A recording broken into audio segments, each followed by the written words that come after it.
Boa noite. Saudações a ouvintes da Universidade FM. Eu sou Bosco Arruda, professor titular aposentado do Departamento de Engenharia de Produção da UFC, e este é um programa de iniciativa da ADUFSE, Seção Sindical do Sindicato Nacional dos Docentes de Nível Superior, ANDE Sindicato Nacional, cuja diretoria de assuntos aposentados, DIRAP UFC ADUFSE, eu tenho a honra de ter assumido na gestão 2023-2025, ADUFSE nas lutas, que tem na presidência a ilustre e combativa professora Irenísia Oliveira. O programa Vivenciando a Academia, histórias marcantes nas Universidades Federais do Ceará.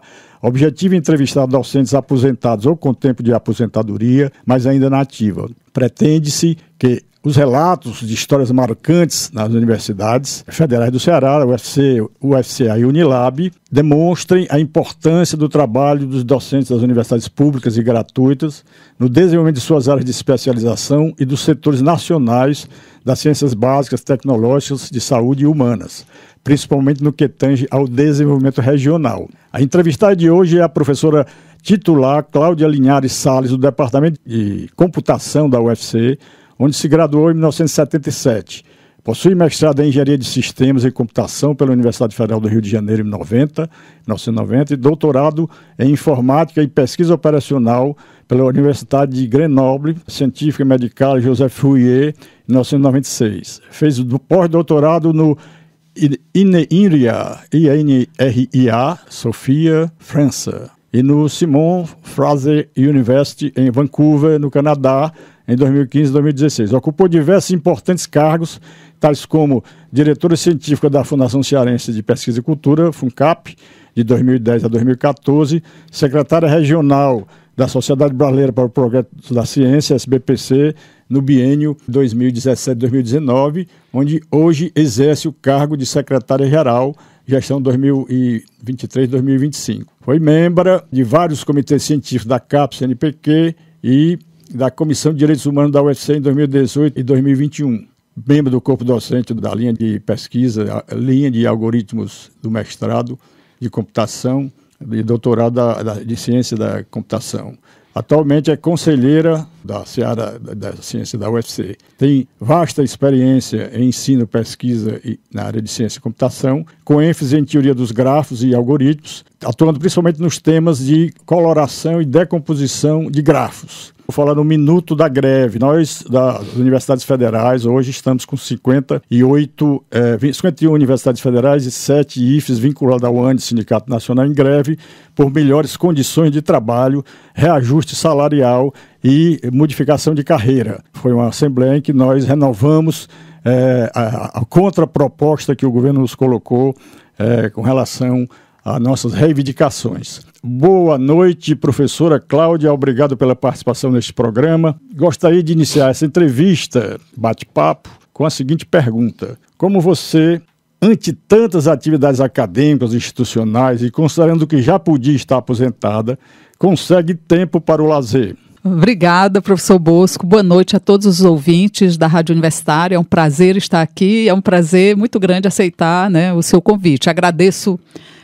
Eu sou muito grata, né, às pessoas que se voluntariam para coisas como essa, para trabalhar na ADUFSE, né, que cedem o seu tempo por uma causa coletiva. Então, eu expresso, acho que em nome de toda a comunidade científica, nossos agradecimentos por você estar levando à frente, né, essa diretoria de aposentados que nos beneficia a todos, porque se não somos hoje, seremos mais tarde. Se tudo correr bem conosco, se envelhecermos, né, porque a vida prega peças. Na verdade, essa pergunta é difícil mesmo de responder, né? O que a gente pode fazer é aproveitar os momentos de folga e se divertir nas coisas, mesmo nas ocasiões de trabalho, porque fica complicado mesmo ter lazer diante, né, mas eu acho que isso é um problema da sociedade em geral, sabe? Assim, você faz o que gosta, não é isso? E quando a gente faz o que gosta, a gente também está se divertindo. É verdade, tem esse aspecto. Não sei se é muito saudável, eu diria, né? Porque, na verdade, lazer deveria você se desligar do seu cotidiano, mas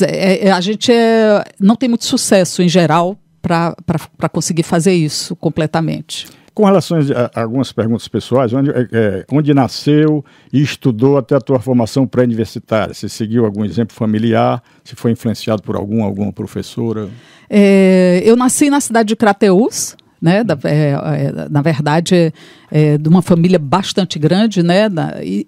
Mas a minha mãe é de Sobral, então também com uma família bastante grande, então eu sempre tive um ambiente familiar muito diverso, né? Eu escolhi fazer computação pelo amor à matemática, mas naquele tempo, né, havia uma realidade instalada no Brasil de que professores, de uma forma geral, e principalmente professores da educação básica, eram muito mal remunerados. Então eu pensei, não posso ficar fazendo matemática como profissão, eu vou ter que fazer alguma outra coisa que use bastante matemática, daí eu ter escolhido computação. E aí depois, né, essa sequência de gostar de área básica e tal, acaba que leva você meio que para a universidade, né? Assim, os caminhos lhe levam a um ofício, tanto de ensino quanto de pesquisa dentro da universidade. Mas eu não sei se acabei por ter um modelo, eu acho que foi mais as oportunidades, eu acho que eu fui a primeira, né, assim, entre os meus familiares que eu conheço até o doutorado, né? Assim, os familiares mais próximos, primos, irmãos e tudo mais. Hoje, felizmente, já tem um bocado deles, mas eu acho que é a escolha mesmo do que você vai fazer e a visão de mundo que acabaram me escolhendo a universidade como profissão. Você não destacaria algum professor, professora que te influenciou para você chegar aonde você está hoje? Certamente, ter visto, né, já como estudante, né, o percurso e as possibilidades que uma influência de que uma pessoa que é capaz de ter uma visão política das coisas pode fazer dentro da universidade, teve uma influência para que depois eu tentasse um pouco seguir esses caminhos, né? Eu diria que foi o Tarcísio Pequeno, que era meu professor lá na universidade, né, na graduação já, mas que eu já via como ele conseguia, né, apesar de ser um professor de área básica também, já como ele conseguia influenciar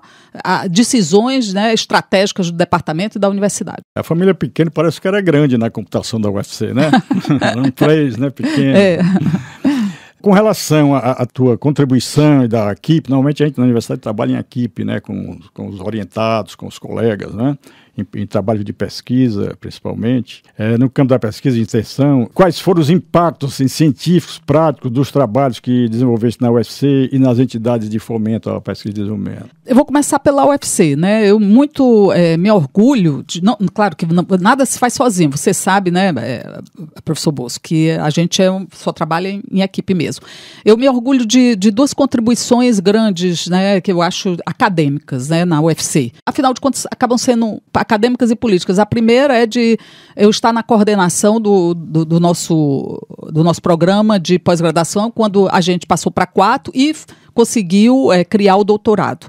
Então, hoje nós somos nota 5, já é um doutorado consolidado, então me orgulho muito de ter participado desse processo de forma muito próxima. E a outra, um orgulho que eu tenho muito grande é o meu grupo de pesquisa. O grupo de pesquisa, eu falo meu porque eu participo dele, mas na verdade não é propriedade minha, que hoje é um grupo que tem 13 professores super bem-sucedidos, excelentes pesquisadores, e isso já me diz assim, eu considero assim, eu posso me aposentar, porque a área de pesquisa ela vai continuar forte, pulsante e possivelmente muito mais do que, né, eu na ativa até. Já tenho sucessores, sucessão garantida, vamos dizer assim. E como que as políticas nacionais, estaduais e municipais afetaram tuas condições de trabalho nos últimos anos? Quais foram os maiores empecilhos que enfrentaste para alcançar os objetivos profissionais que traçaste? Eu acho que, do ponto de vista da universidade, né, a infraestrutura da universidade, a gente fica meio que lançado à própria sorte, sabe? Porque você tem que ficar eternamente conseguindo projetos de pesquisa onde há muito poucos recursos, né, numa competição, eu diria, desigual, muitas vezes, para poder fazer coisas mínimas, que é a manutenção do seu laboratório, a compra de equipamentos, né? Até móveis, até coisas básicas para você funcionar. Então isso, a gente se sente dentro da universidade, gestão após gestão, reitor após reitor, essas são coisas que a gente tem que fazer sozinho, até mesmo dentro do departamento, nem mesmo às vezes dentro da estrutura departamental, você tem o qualquer ajuda adicional. O departamento não tem condições também, é preciso dizer, né? Mas a verba da universidade é insuficiente. As verbas da universidade são insuficientes. Então, isso realmente causa que você perde um tempo enorme, né, com essas coisas, e isso dificulta muito. A coisa de vagas também, você sabe que há potencial, você tem alunos excelentes, você vê esses alunos mudarem de país, escolherem outros países, até não falo nem só sair da universidade daqui do estado do Ceará, mas sair até mesmo do país pela ausência de vagas e possibilidade de fixação desses jovens. De bolsas também, né? De bolsas, né? Você concorda que houve uma deterioração muito grande a partir do impeachment da Dilma Rousseff e a entrada do Temer, do inominável, durante 4 anos? Completamente, sabe? Isso foi sucateado muito a universidade. Completamente. Na verdade, o processo de impeachment da Dilma, ele já tinha um projeto que era uma ponte para o futuro, que já tinha a emenda constitucional 95 gestada praticamente, que congelava, né, os investimentos essenciais para o Brasil durante 25 anos, que é, na verdade, o pai do que a gente chama hoje arcabouço fiscal, né? Uhum. Então, isso tudo são condições, né, nacionais que impedem realmente o crescimento do país, o desenvolvimento do país, e a gente aqui, na periferia, vamos dizer, né, dos grandes centros, a gente é muito prejudicado por essa política econômica, né? Eu costumo dizer que a ponte para o futuro foi construída de palito de fósforo, né? E aí parece que ela não resistiu muito, não, né? Não. Mas essa questão que você coloca, eu acho muito importante. Eu também sofri muito, porque eu tive que dedicar muito tempo da nossa campo profissional, garimpando projetos com a FINEP, com a Petrobras, com outros órgãos, Banco do Nordeste, para poder ter as condições de trabalho e montar o grupo de pesquisa, ter bolsas, né? Isso. Para poder levar isso aí. E eu nunca pedi nada oficialmente de recursos, além do que a gente já tinha de material, porque eu sabia que tinha outros grupos que necessitariam mais do que eu, porque eu saí na batalha, mas isso é realmente uma coisa de que a gente tem que fazer. Os novos docentes têm que se preocupar com isso. Não é só a luta para que o governo federal aporte mais recursos em condições de materiais de trabalho e tal, mas também eles, em contato principalmente com organismos como o BNDES, o Banco do Nordeste, a FINEP, né? Sim. Que possa conseguir recursos. Professor Bosco, eu acho até que conseguir recursos, né, para um certo nível de financiamento da sua pesquisa é uma coisa normal. Agora, o sistema é todo feito de forma a penalizar o professor, sabe, de uma forma geral. Entregar recursos de pesquisa no CPF, pessoa física do professor, isso eu só conheço no Brasil, entendeu? Jamais deveria. A gente tem que pegar 3 propostas para comprar um palito, depois ter que prestar contas daquilo, muitas vezes tem o nome, o CPF, pessoa física impedida, para montar a universidade. Se você for olhar, a infraestrutura da universidade foi toda montada em cima dos CPFs dos seus professores. Isso não existe, sabe? Mas a gente hesita em discutir isso, e isso é uma falha enorme do Sistema Nacional de Ciência e Tecnologia que a gente deveria enfrentar, encarar e saber como resolver, sabe? Porque é uma penalização, na verdade é desvio de função do professor, e o custo desse desvio de função do professor é altíssimo, porque você não investe na carreira de formação de uma pessoa até o doutorado, para depois deixá-la pegando 3 propostas de impressora, de toner, no telefone, e gasta preenchendo... muito tempo na gestão administrativa, na elaboração de projetos, na negociação de projetos. E tudo para quê? Para equipar a universidade. Como assim? Isso. Sabe? Não deveria ser a nossa responsabilidade. Com certeza, eu concordo plenamente com você. A SBPC deve discutir muito essa questão. Sim, a gente discute, né? A SBPC, só para os ouvintes terem ideia, é a Sociedade Brasileira para o Progresso da Ciência, né? Na verdade, a SBPC tem sido a minha principal ação profissional, eu diria até mesmo, né? Porque eu tenho que conciliar, mas nos últimos anos, né? Porque já vou completar ano que vem 4 anos na Secretaria-Geral e depois 2 anos antes como secretária. Então, e a SBPC é o seguinte: todo dia o Brasil tem um enorme problema e a gente tem que se manifestar ou fazer alguma coisa. Eu considero muito importante a SBPC. Se há um grande mancha no meu currículo é não ter atuado nenhuma vez nela. Não é tarde, viu? Porque, na verdade, a SBPC ela não tem data para você entrar ou sair ou agir, porque não existe isso. De estar na ativa ou não. Todos estamos na ativa, né, de certa forma. Você está na ativa. Eu estou aposentado. Eu aposentei em 2016 com a queda da Dilma. Eu vi que vinha chumbo grosso em cima da universidade, mas ainda fiquei no Propap até 2018. Aí depois da queda da Dilma, o coice, o inominável, eu vi que não tinha tinha muito futuro, né? E depois tivemos a tempestade perfeita, que foi a Covid, né? A endemia, isso foi um período terrível para a gente. A SBP, a UFC, ela foi penalizada duplamente, né? Porque nós tínhamos aquele presidente e nós tínhamos um reitor que não foi escolhido por nós. Um interventor. Né? Então, isso foi terrível. Eu fiquei... E a pandemia. Foi um terrível período para a nossa comunidade aqui na UFC. Quem estava na ativa foi... Eu, pelo menos, me dediquei a escrever livros, montar os meus poemas e tal, e fiquei em casa.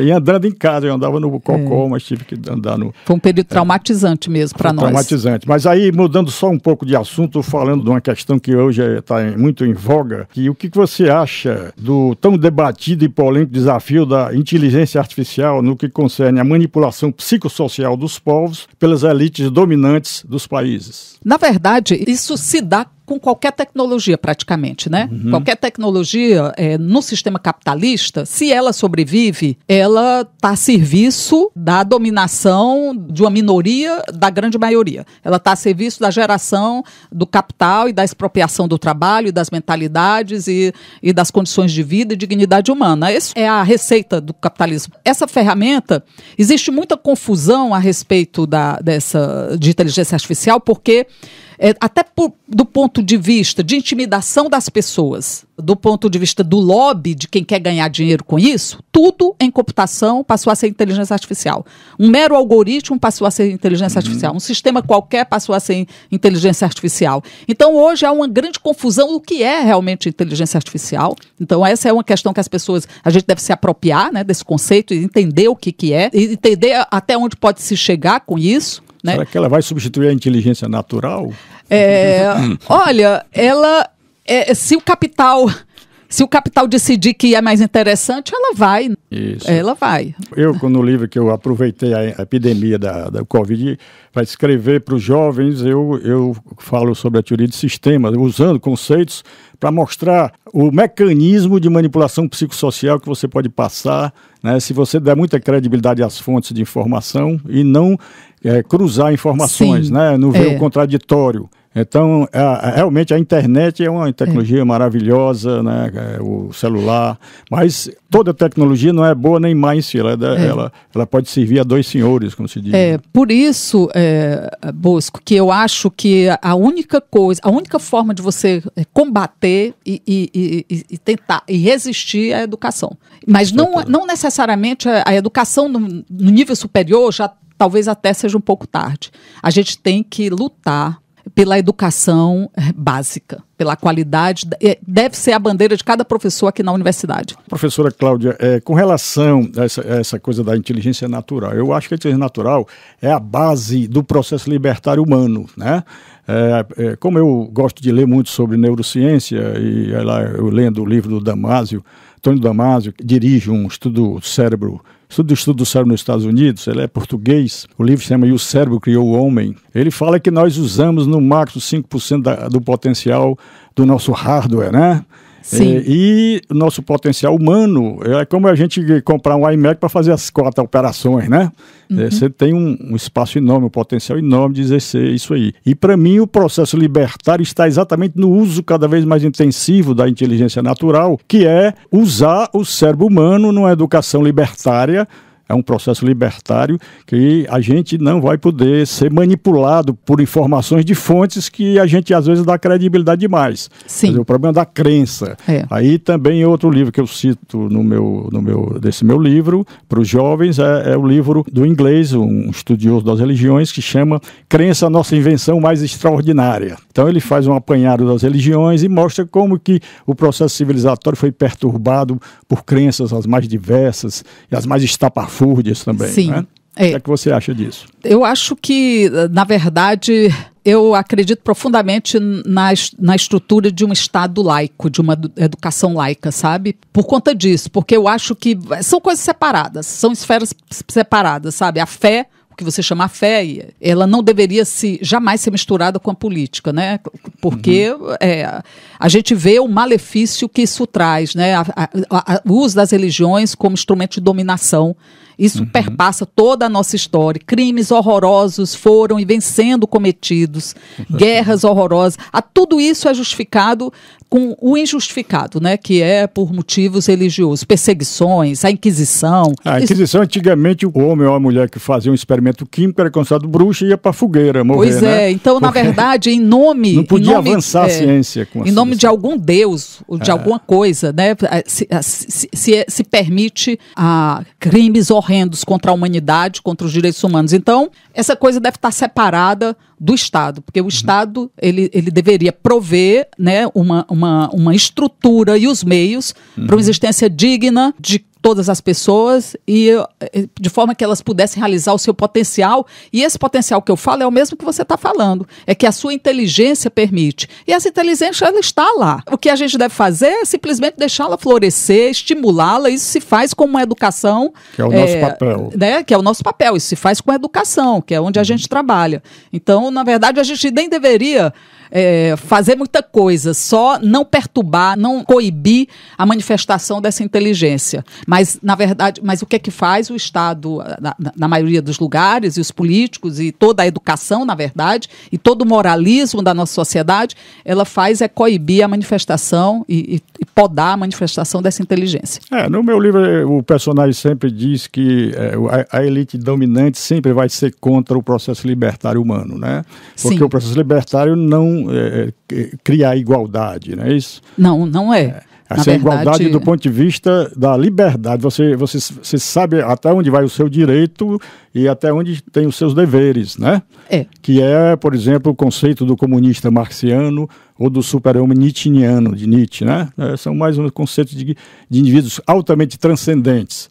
E eu acho que a fé é muito importante quando a gente apoia nos nossos potenciais. Porque se a gente põe coisas fora, pode acontecer, como você mesmo citou na história do processo civilizatório, o que está acontecendo em Gaza hoje. O sionismo cristão, né, que é um absurdo falar em sionismo cristão, quem conhece o que é sionismo, o que é cristianismo, né?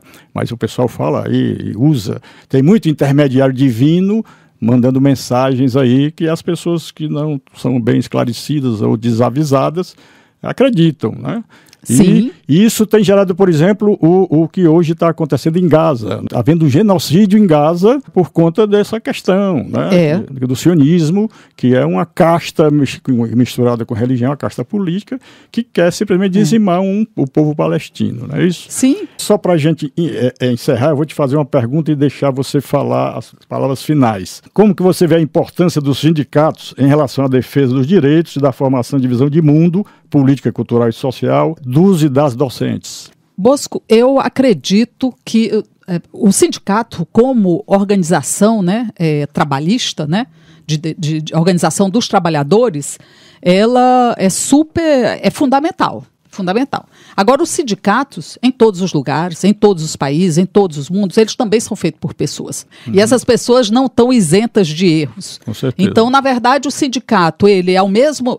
A gente não pode ficar sem sindicatos. É um erro, na verdade, o Brasil muito perdeu com esse processo de desmonte dos sindicatos, que a gente sofreu, vem nos últimos anos, né? Eu acho que para a classe trabalhadora foi uma enorme perda que ela ainda talvez não tenha se dado conta. Mas eu acho muito importante, eu acho que nós devemos fortalecer, sabe, essas estruturas e cuidar, né, de perto com as nossas, apoiando ou criticando, mas de qualquer forma, participando de alguma forma desse processo. Eu agradeço, eu queria que você fizesse as últimas palavras, eu agradeço em nome da Dulce a tua participação aqui. Obrigada, viu, pelo convite, Bosco. Eu vou usar essas últimas palavras, né, para pedir às pessoas, né, que, de forma geral, não se excluam, não negligenciem o seu papel político, nem na universidade, nem na sociedade, porque nós todos, na verdade, é o papel, sendo ator dentro das nossas possibilidades, que há alguma possibilidade, né,